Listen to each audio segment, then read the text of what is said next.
The song you just heard was "Oh Atoms, Oh Molecules" by singer-songwriter Holly Lerski.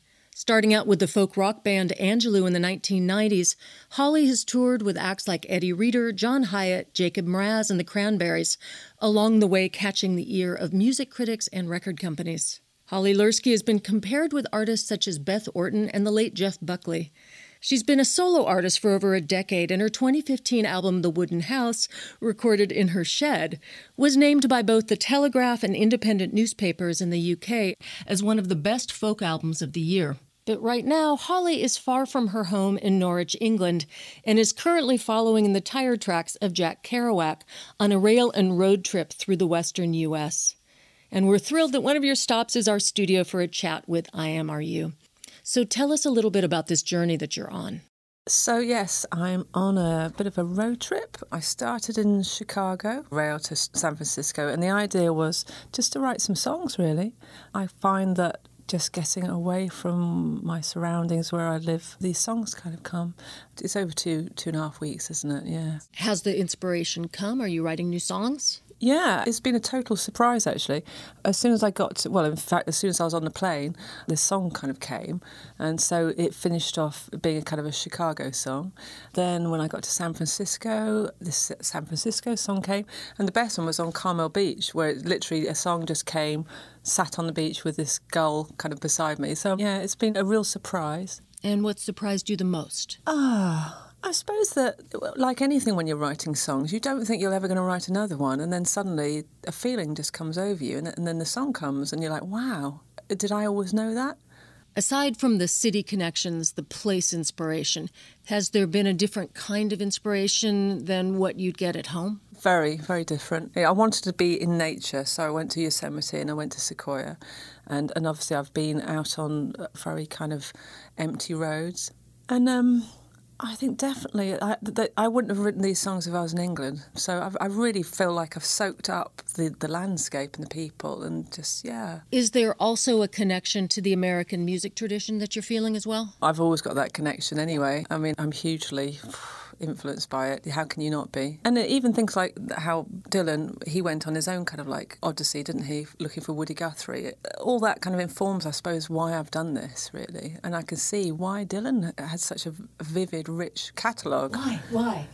Because he's travelling around America. It's an amazing country. Everything is different. I mean, I've only been to 2 states so far on this trip. But even you can go to just different parts of a state and it's different. California is so different. The desert, the woods, it's amazing. The coast, it's incredible, really. I'm always fascinated by seeing my own home through other people's eyes.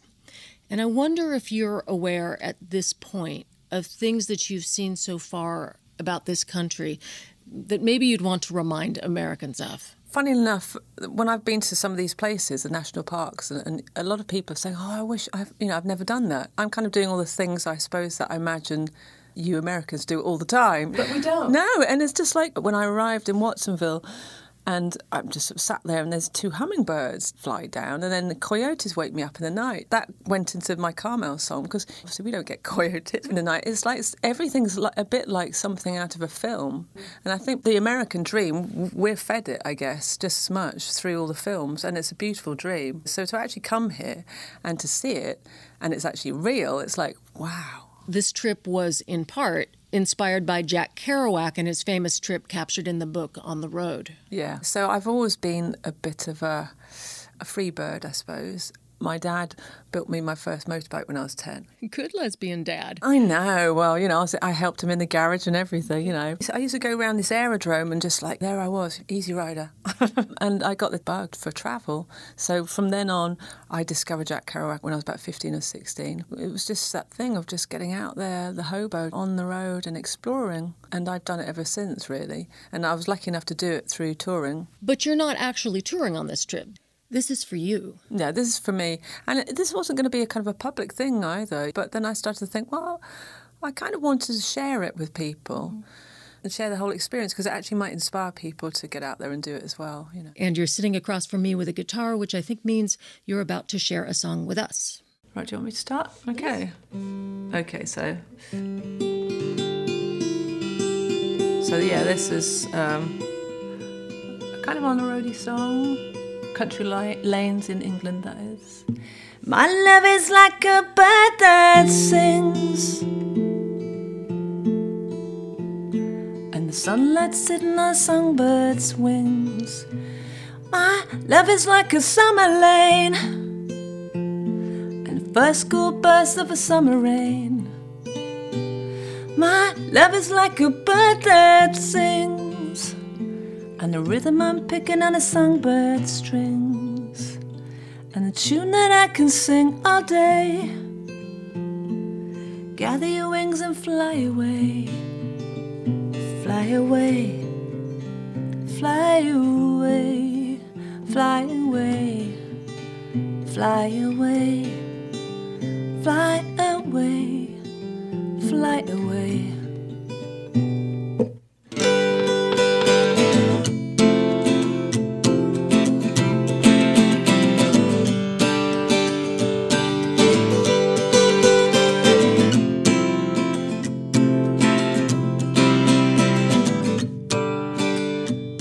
My love is like a mystery train, ripping through the hills like a hurricane. Oh, my love is like a rolling stone, like a hope or lucky as the day is long. Oh, my love is like a mystery train, a whistle in the wind coming back again. Oh, my love is just one stop away. I'm gonna gather my wings and I'll fly away. I'll fly away. Fly away. Fly away. I'll fly away. Fly away. Fly away. Yeah. Ooh, ooh. This is a train. Woo, woo, woo. Join on if you want. Ready? Woo.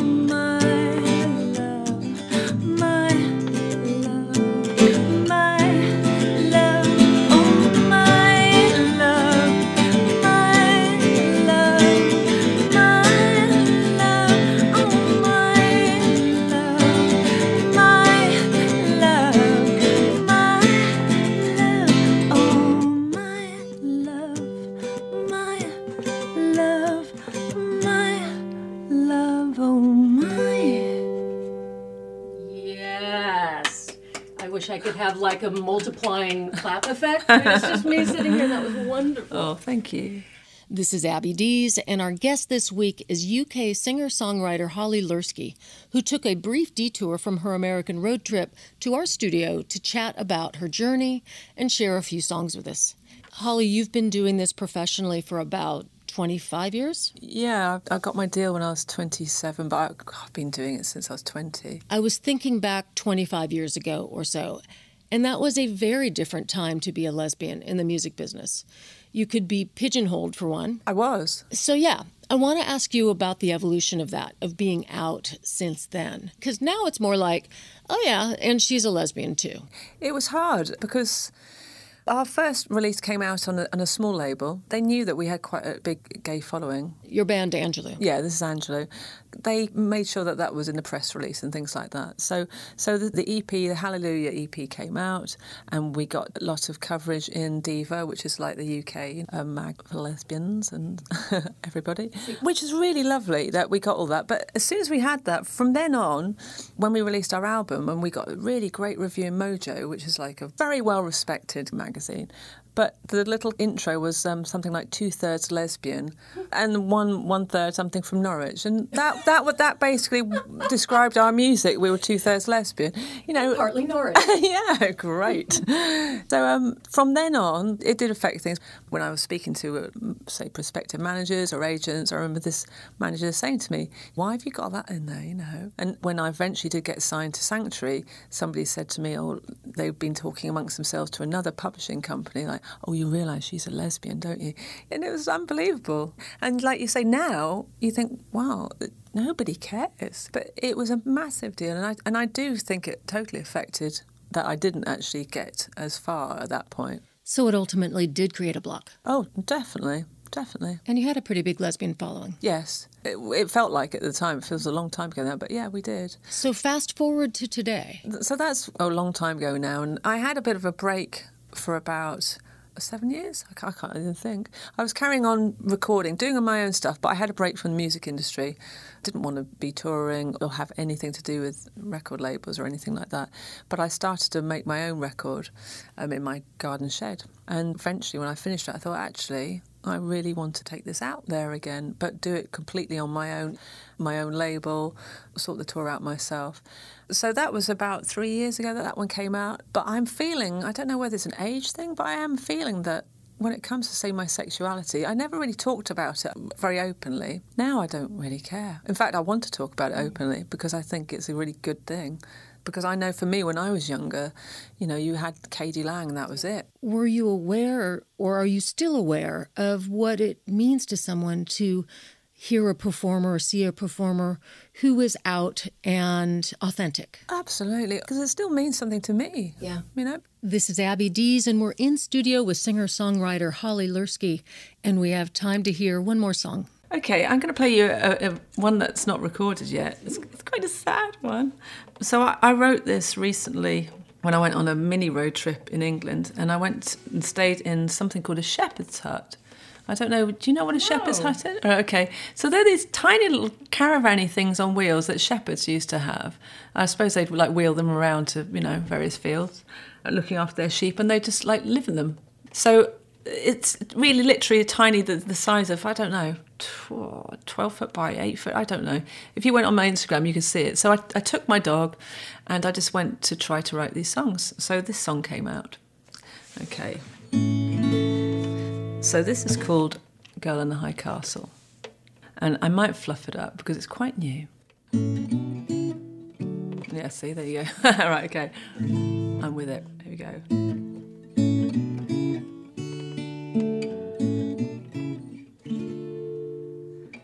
TV in the afternoon, nobody to talk to, and the only movements are the hands of a clock.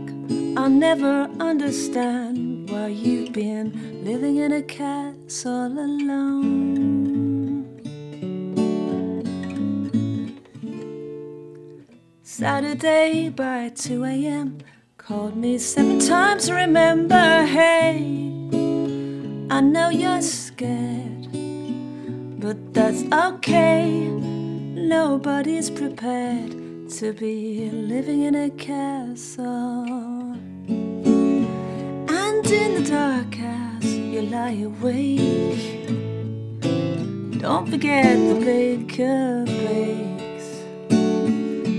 You're not alone. So go to sleep, darling, and dream that we are young again.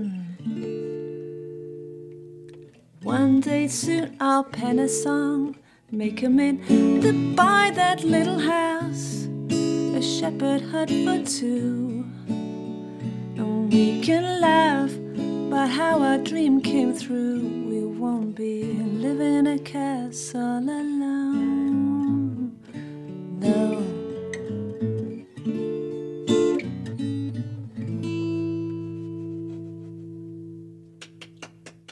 Thank you once again.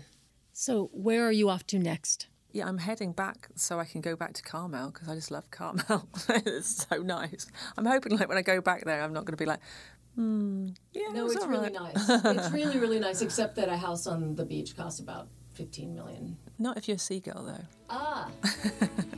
And you can find out more about Holly Lerski and check out her music and her travelogue on Instagram and at her website, hollylerski.com.